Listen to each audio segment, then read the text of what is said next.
Langkah pertama untuk efektif komunikasi di dalam perniagaan ialah clarity atau jelas. Jelas bermaksud kejelasan mengenai sesuatu persepsi atau pemahaman dan bebas dari kekaburan. Bagaimana untuk menyampaikan mesej dengan jelas? Penghantar mesej haruslah mengetahui siapa penerima mesej tersebut, sama ada mereka adalah golongan pekerja, pelajar, orang dewasa, atau sebagainya. Kedua, tujuan mesej haruslah jelas. Tujuan mesej haruslah jelas apabila penghantar mesej ingin menyampaikan mesej kepada penerima mesej dan pada masa yang sama, penghantar mesej haruslah mengetahui apa sebenarnya yang ingin dicapai dalam mesej tersebut kepada penerima mesej. Contoh ayat, pengurus sumber manusia bagi syarikat TAG ingin menyampaikan mesej kepada pekerja bahwa akan ada polisi baharu yang akan dilaksanakan di dalam organisasi tersebut agar pekerja sedar dan tahu mengenai pelaksanaan polisi baharu serta ingin mendapatkan respon dari pekerja dengan segera mengenai polisi baharu itu. Jadi melalui contoh di atas, wujudnya penerima mesej yaitu pekerja, juga tujuan mesej jelas yaitu mengenai pemberitahuan polisi baharu serta objektif di mana pengurus sumber manusia ingin pekerja sedar dan tahu akan polisi baharu itu dan pada masa yang sama ingin mendapatkan respon dari pekerja mereka. Ketiga, kandungan mesej haruslah jelas.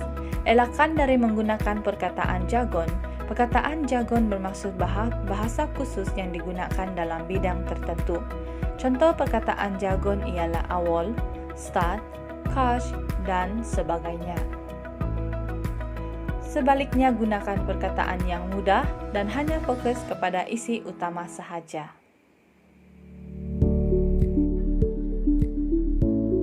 Yang kedua ialah C of correctness, yaitu ketepatan dalam komunikasi. Ketepatan merupakan salah satu unsur yang mewakili 5 unsur komunikasi yang berkesan. Ketepatan menuntut penyemakan semula mesej untuk memastikan bahwa kandungan, mekanik, dan penampilan mesej adalah benar.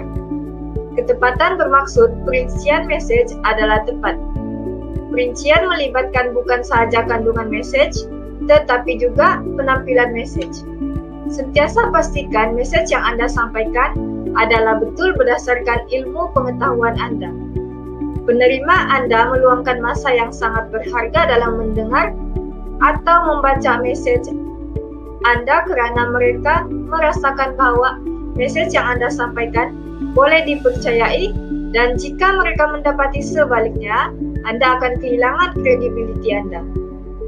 Ketepatan mesej Anda bergantung kepada kemahiran Anda untuk meneliti apa yang disampaikan. Peneliti bacaan yang baik akan menggunakan alat rujukan untuk memeriksa kandungan mesej dan menilai penampilan mesej. Seterusnya ialah alat rujukan. 4 alat rujukan berikut akan membantu Anda dalam menghasilkan mesej yang betul. Yang pertama ialah kamus. Gunakan kamus sebagai rujukan umum untuk memeriksa ejaan dan makna kata. Yang kedua ialah thesaurus. Rujuk thesaurus untuk pilihan kata yang boleh diterima. Yang ketiga ialah manual pembahagian perkataan.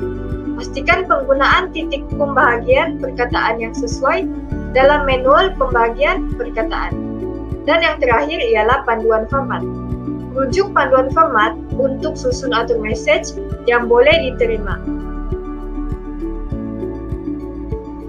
Seterusnya, komunikasi yang betul akan memberi kesan kepada individu.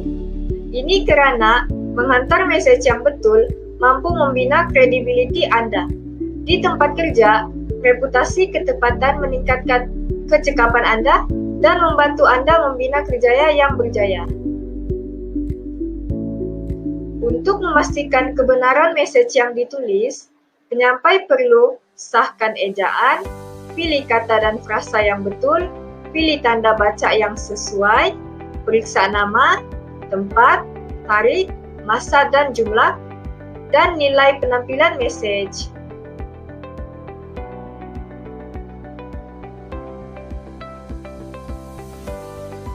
Yang ketiga ialah C of conciseness. Conciseness berkaitan dengan penerapan teknik yang memastikan ringkas dalam sesebuah message. Ringkas bermaksud mengatakan apa yang perlu dinyatakan dengan sesedikit mungkin perkataan. Adalah penting untuk memastikan sesebuah message tersebut tetap ringkas dan padat. Ingat bahwa kesopanan membantu Anda membina dan mengekalkan muhibah. Ini bukan sahaja menambah keberkesanan message, tetapi juga menjimatkan para penerima untuk memahaminya. Message yang panjang bukan sahaja membosankan, tetapi juga mengganggu penerima. Bagaimana untuk mengembangkan message yang ringkas? Yang pertama ialah dengan menggugurkan perkataan yang tidak perlu. Tulis secara semula jadi.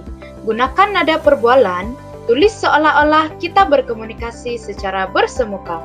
Tingkatkan kejelasan dan ringkas dengan hanya menggunakan perkataan yang diperlukan. Setelah menyusun draft, edit message untuk menghilangkan kata-kata yang tidak perlu. Contohnya,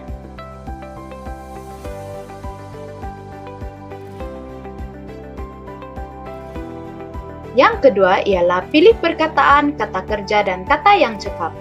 Menggunakan kata kerja membuatkan pernyataan lebih jelas, pendek, dan lebih ringkas daripada menggunakan frasa suku kata. Elakkan juga menggunakan perkataan yang berulang, serta gunakan frasa kata yang cekap. Contohnya,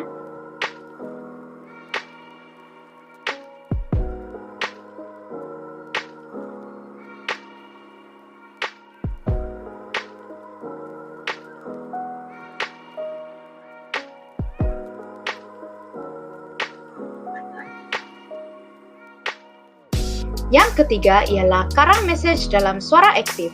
Dengan suara aktif, ayat subjek melakukan beberapa tindakan. Suara pasif menunjukkan subjek menerima aksi. Pembinaan pasif menambah perkataan yang tidak perlu, biasanya dalam bentuk frasa preposisi.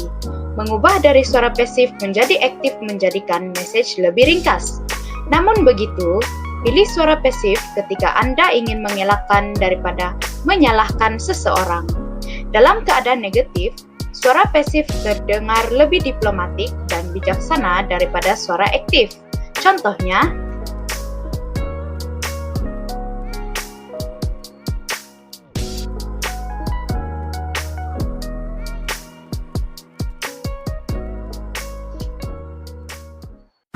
Hai, nama saya Yoga Rani. Nombor metrik BB1911070797. Saya nak beritahu tentang konkret dalam kemahiran komunikasi berkesan. Sebelum masuk tajuk, kita kena tahu apa itu konkret dalam kemahiran komunikasi berkesan. Komunikasi konkret bermaksud menjadi khusus dan jelas. Ia merupakan kesungguhan menguatkan keyakinan. Dan juga kemahiran konkret sama pentingnya dalam komunikasi lisan dan bertulis. Contoh cara komunikasi konkret ialah, tahun ini kami menjual lebih banyak penghawa dingin daripada tahun lalu. Mesej konkret mempunyai ciri-ciri berikut, iaitu yang pertama, ia disokong dengan fakta dan angka tertentu. Yang kedua, menggunakan kata-kata yang jelas dan membina reputasi. Yang ketiga, mesej konkret tidak disalah tafsirkan. Berikut adalah beberapa tips untuk mewujudkan keberkesanan dalam komunikasi. Yang pertama, gunakan perkataan tertentu. Yang kedua, gunakan perkataan dan maklumat yang tepat. Yang ketiga, jangan sesekali menggunakan ayat yang mengelirukan. Sekian, terima kasih.